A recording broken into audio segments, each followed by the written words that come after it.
Baik, Bismillahirrahmanirrahim. Assalamualaikum Puan dan Tuan. Kembali lagi di segmen Tanya Profesor yang membahas isu viral secara radikal ya, ramah, terdidik, dan berakal. Oke, di segmen Tanya Profesor aja ya, jadi Puan dan Tuan bisa banget bertanya di kolom komentar. Insya Allah pertanyaan yang terpilih akan dijawab di video berikutnya. Seperti biasa sudah hadir di samping saya ya, ada Profesor Radikal ya, Profesor Suteki ya. Apa kabar, Prof? Alhamdulillah baik, Mas. Alhamdulillah ya. Oke, Ya, ini kita mau bahas isu yang viral juga ini soal Ade Armando ya. Ini ya. kan sesama dosen nih, Prof. pengen Ya. pengen tahu nih gimana pandangan Profesor mengenai Ade Armando ini. Jadi kemarin ya kita melihat bahwa Ade Armando ini membawa polemik ya tentang narasi perintah sholat 5 waktu tidak ada dalam Al-Quran. Memang benar kan perintah sholat 5 waktu itu tidak ada dalam Al-Quran. Betul. Tapi ketika ini dibawa ke ruang publik, ya ada istilahnya ya informasi yang nggak lengkap gitu, informasi sepotong ya ini membuat gaduh di masyarakat. Ya. Nah, pandangan Prof. Suteki seperti apa untuk hal ini? Baik, Mas. Memang benar ya perintah sholat wajib ya. Ini sholat wajib 5 waktu subuh, duhur, asar, maghrib, isya itu tidak ditemukan dalam Al-Quran. Tetapi perintah sholat itu kan tercantum di dalam Al-Quran, yang biasanya juga bersamaan dengan perintah untuk zakat. Ada kalimat wa aqimus sholah wa yu'tuz zakah. Lalu ada juga kalimat wasta'inu bisobri washolah. Belum lagi soal bagaimana sejarah Isra dan Mi'raj, ya, yang merupakan media Allah untuk menurunkan perintah sholat. Dan peristiwa itu juga diabadikan dalam Quran. Nah, sementara itu bagaimana soal teknis sholat, umat Islam itu kan diperintahkan oleh Rasulullah supaya sholat seperti atau sebagaimana engkau melihat aku sholat. Nah, itu tentu kan ada riwayat, hadis dan sebelumnya, dan hadis dan juga riwayat-riwayat yang lain. Nah, termasuk mengenai waktu sholat dan jumlah rakaat sholat. Nah, pertanyaan kita ini kan, pantaskah kita itu tidak wajib mengikuti petunjuk dan juga contoh Rasulullah. Nah, apakah sesuatu yang diperintahkan dan dilarang oleh Allah itu harus tercantum secara letterlek namanya dalam Al-Quran? Nah, dalam hal ini kita harus juga pahami bahwa apa itu hukum dan juga sumber hukum. Nah, hukum agama kita itu kan istilahnya juga disebut sebagai syariah, yang berisi di situ ada perintah ya atau kewajiban, ada larangan, dan juga ada teknik ya, ada petunjuk hidup umat Islam. Nah, yang kemarin Mas Ade Armando itu juga menolak ya penerapan syariat itu. Iya, nah itu ya. Sedangkan kita juga tahu kan bahwa sumber hukum itu disebut sebagai tempat atau asalnya hukum. Kalau kami di hukum itu namanya ada sumber hukum ya, sumber-sumber hukum. Nah, itu tempat asal muasal hukum itu diturunkan gitu. Nah, kemudian hukum sholat 5 waktu itu kan wajib kan gitu kan, dengan jumlah tertentu. Nah, sumber hukumnya apa? Ya tentu kita lihat Al-Quran, kemudian ada hadis, ada ijma, ada qiyas kan gitu. Nah, jadi Al-Quran itu saya katakan ini bukan satu-satunya sumber hukum dan bukan hukumnya itu sendiri.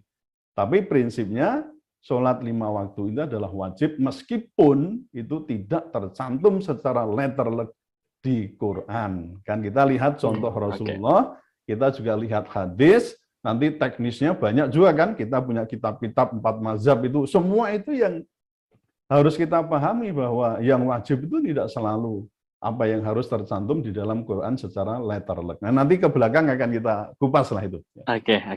Ya, jadi Prof, kalau kita lihat motif dari Ade Armando ini kan, saya nggak tahu ya motifnya. Cuman saya pengen nanya nih, apakah memang ini ada korelasi dengan program Kementerian Agama soal moderasi agama? Ya? Seolah-olah kan kita itu yang menganggap bahwa Islam yang paling benar, itu kan seolah-olah sekarang itu mengalami intervensi itu dengan adanya narasi-narasi seperti ini gitu.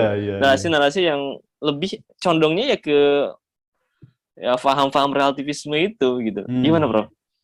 Ya pemerintah itu kan punya program moderasi itu kalau tidak salah di tahun 2022 itu sebagai tahun moderasi.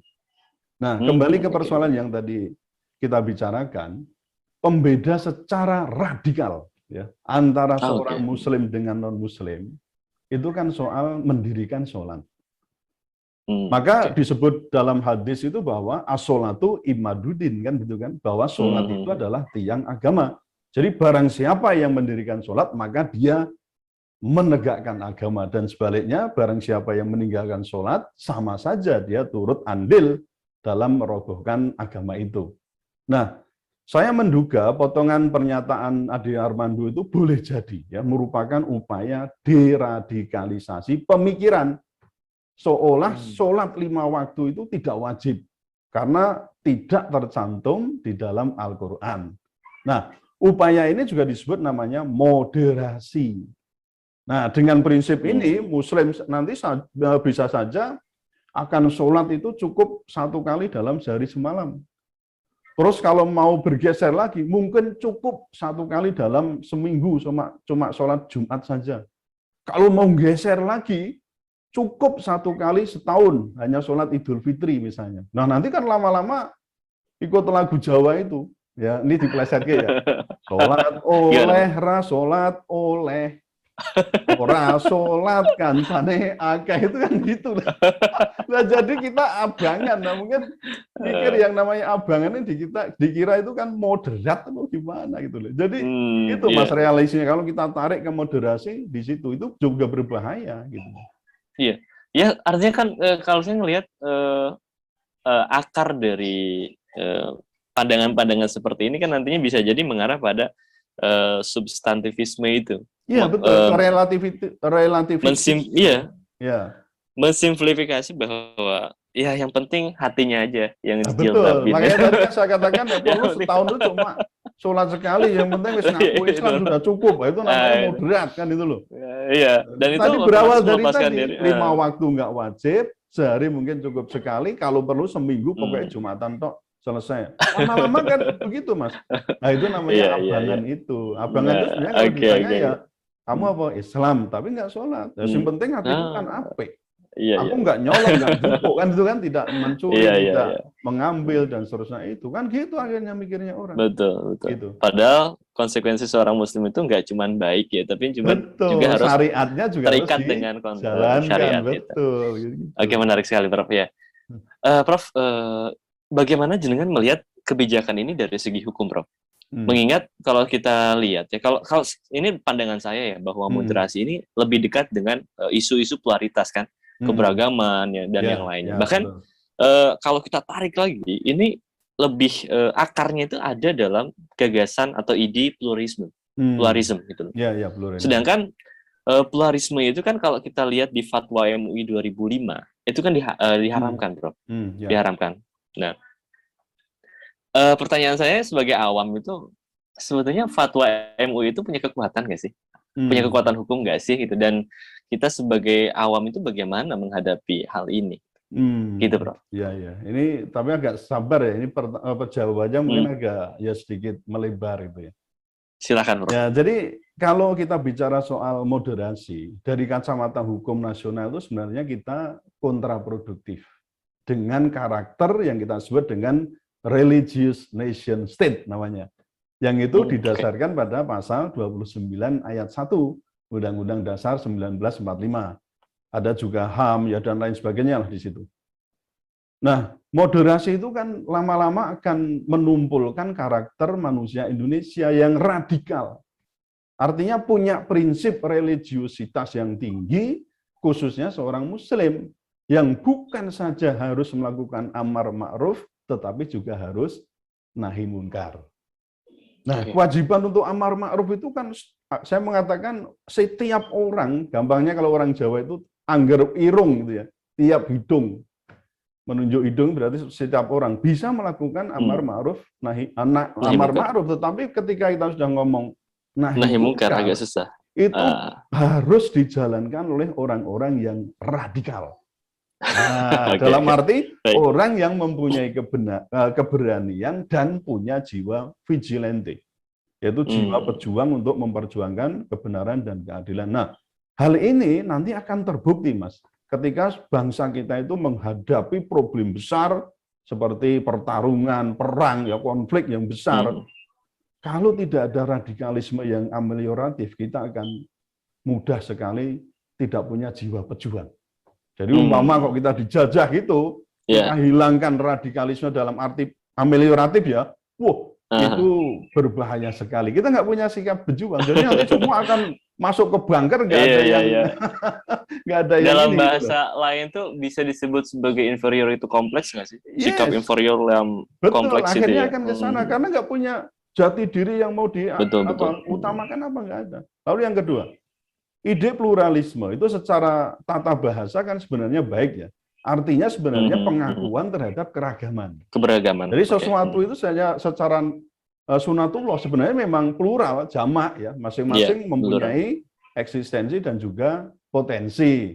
Ya, ya tentu ada perbedaan itu oke lah itu pasti ya. Nah, namun kalau sudah dikaitkan dengan keyakinan bahwa semua yang plural itu sama, ini yang menyalahi makna dari keragaman itu, gitu. Nah, agama itu plural, ya, dan masing-masing mempunyai eksistensi dan potensi sendiri. Bukan sama menyangkut soal, apalagi persoalan ini ya, akidah, muamalah, syariah. Nah, tentu berbeda.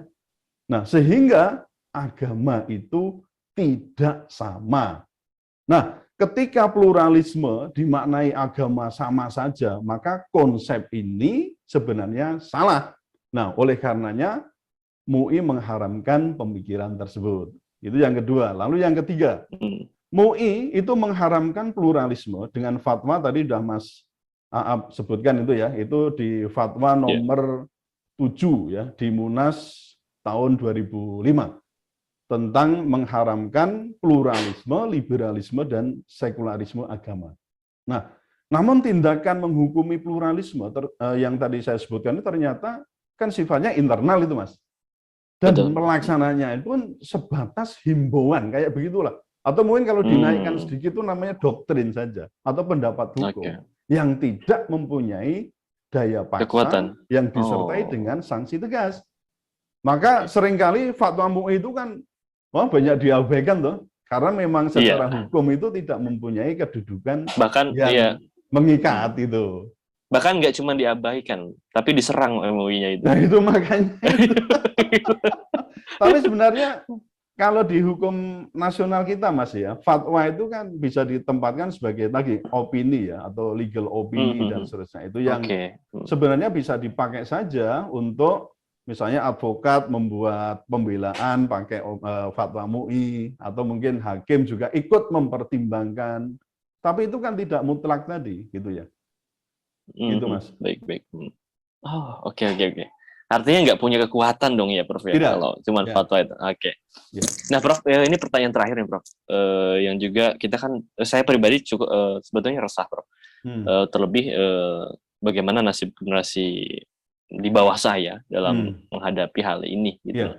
Adanya apa ya, kalau kata saya meminjam istilah Nakoib Al-Atas itu ada intellectual confuse gitu. Nantinya itu agak ada kebimbangan intelektual ya. Ketika narasi-narasi ini saling beradu, betul. Iya. Kalau saya bertanya, Prof, sama terhadap jenengan ya, bagaimana pesan Prof Suteki dalam menghadapi narasi yang serupa nantinya dengan ya kayak Ade Armando dan kawan-kawan itu, Prof? Iya, iya. Jadi pernyataan Ade Armando bahwa perintah sholat 5 waktu itu tidak tercantum ya dalam Al-Quran itu adalah benar. Itu harus kita akui kan. Namun bukan berarti bahwa sholat 5 waktu itu bukan sebuah kewajiban. Nah, perintah itu tetap wajib karena memang secara hukum tidak semua kewajiban dan larangan yang harus diikuti oleh Muslim itu tidak harus tercantum secara letterlek di dalam Al-Quran. Melainkan bisa bersumber dari hadis, ijma, qiyas, kan gitu kan? Nah, menganggap hadis, ijma, qiyas bukan sebagai sumber hukum Islam itu adalah langkah moderasi yang sangat kejam dan berbahaya bagi kelangsungan peradaban Islam. Nah, dan ini harus kita catat, ini memang kegiatan atau ya program-program dari musuh-musuh Islam itu. Nah, sedikit Pak, saya ingin tunjukkan betapa ada perkara-perkara yang tidak tercantum di dalam Quran, tetapi merupakan kewajiban dan larangan atau larangan yang harus diikuti oleh umat Islam. Karena beberapa hal itu merupakan hasil dari ijtihad para ulama, sehingga itu sebenarnya bisa kita katakan sebagai bagian dari syariat Islam. Contoh misalnya, hukum memukul orang tua. Nah, menurut Mas Aab boleh nggak itu?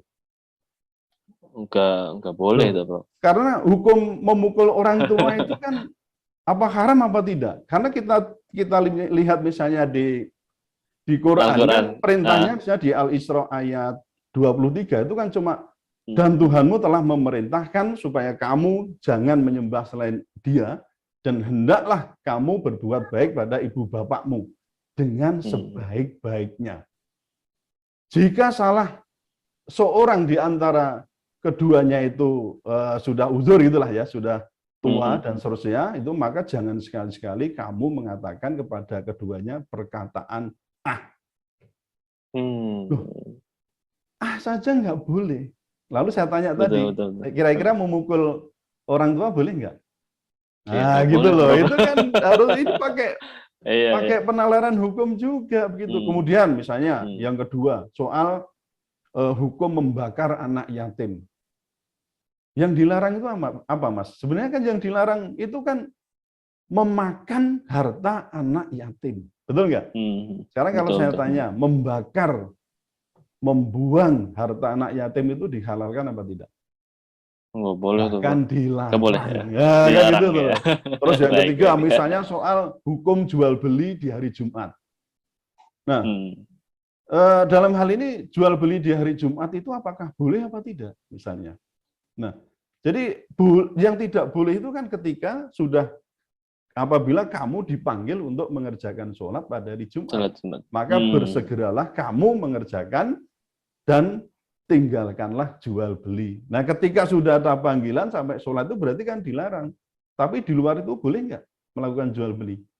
Boleh. Nah, berarti tetap boleh. Terus apalagi banyak lah, jadi soal apakah tabayun, termasuk misalnya yang kita semakin banyak ditakutkan orang itu persoalan khilafah dan seterusnya, itu sebenarnya memang di Quran tidak ada, tapi kalau kita runut dari tadi ijma ulama, ya kan, apakah nanti juga kias itu kita temukan, apalagi di hadis juga kita temukan, gitu loh. Jadi kembali ke persoalan tadi, memang tadi saya katakan tidak semua perintah dan larangan itu mesti ada letterlek di Quran. Nanti kita akan runut persoalan bagaimana hadis, bagaimana ijma, bagaimana qiyas. Itu juga merupakan hal yang wajib kita imani dan kita tidak boleh mengatakan, "Oh, itu bukan syariat." Kalau itu kita akan melakukan begitu, maka kita sudah terjebak untuk moderasi tadi. Oke, menarik, Prof. Karena memang waktunya cukup terbatas ini ya. Jadi pertanyaan tadi sekaligus menutup pertemuan kita di sesi ini ya. Nggak lupa ya buat teman-teman, buat Puan dan Tuan yang kemudian menonton video ini, ya, sekali lagi saya nyatakan bahwa Puan dan Tuan bisa bertanya ya, bisa menitipkan pertanyaan di kolom komentar. Yang insya Allah pertanyaan yang terpilih akan dijawab di video berikutnya. Ya, nanti akan kita bahas secara tuntas. Siap. Jangan lupa juga untuk subscribe, ya, like, share, dan komen video ini. Dan seperti biasa, terima kasih. Assalamualaikum warahmatullahi wabarakatuh. Waalaikumsalam warahmatullahi wabarakatuh. Jangan lupa, salam radikal, ramah, salam radikal, dan berakal. Mantap. Ya.